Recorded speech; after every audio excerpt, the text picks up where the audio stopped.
l'homme qui a proclamé l'indépendance des Comores, puis s'est fait assassiner dans son propre palais. Le 26 novembre 1989, à Moroni, un coup de feu retentit à l'intérieur du palais présidentiel. Ahmed Abdallah Abderrahmane s'effondre. Pas abattu par un ennemi venu de l'extérieur, pas lors d'un assaut militaire, mais à l'intérieur même de sa résidence officielle, entouré de ses propres gardes. Ce soir-là, l'histoire des Comores bascule pour toujours.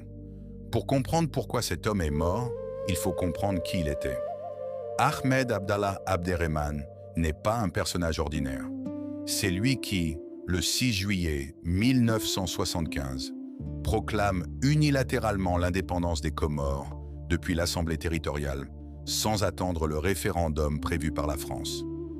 Un acte audacieux qui surprend Paris et divise immédiatement l'archipel. Mayotte refuse de suivre et choisit de rester française.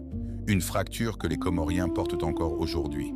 Mais Abdallah, lui, est désormais le premier président d'un État souverain. Son premier règne est bref. Dès août 1975, à peine un mois après l'indépendance, il est renversé. Ali Swali, révolutionnaire radical, prend le pouvoir avec l'aide d'un mercenaire français dont le nom va marquer les Comores pour toujours, Bob Denard. Abdallah est chassé, exilé, humilié. Beaucoup pensent que c'est la fin pour lui. Ils ont tort. En 1978, Bob Denard change de camp. Le même homme qui avait aidé à renverser Abdallah revient aux Comores, élimine Ali Swali et replace Ahmed Abdallah au pouvoir. Ce n'est pas un hasard, c'est une transaction froide et calculée. Abdallah récupère la présidence. Denard, lui, obtient ce qu'il voulait vraiment, s'installer durablement au cœur même de l'État comorien.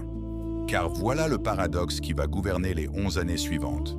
Ahmed Abdallah est président, mais la sécurité du palais, la protection de l'État, repose sur la garde présidentielle. Une force composée de mercenaires européens, commandés dans l'ombre par Bob Denard lui-même. Des soldats de fortune étrangers, lourdement armés, certains convertis à l'islam, certains mariés à des femmes comoriennes, installés dans le pays comme s'ils en étaient les propriétaires. Et dans les faits, ils détenaient une part réelle du pouvoir. Pendant 11 ans, la façade tient. Abdallah gouverne, reçoit des chefs d'État, prononce des discours. Mais les vraies décisions sécuritaires passent par Denard. Paris surveille et utilise ce réseau pour ses intérêts stratégiques dans l'océan Indien. L'Afrique du Sud de l'apartheid maintient des liens discrets avec ce régime.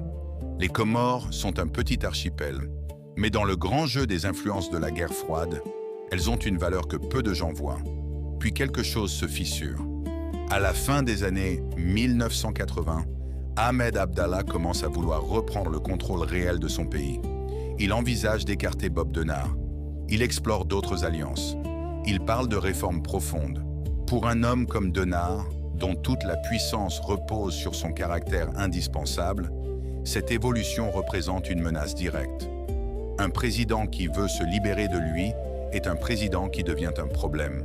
Le 26 novembre 1989, lors d'une réunion au palais présidentiel, Ahmed Abdallah Abderrahmane est abattu.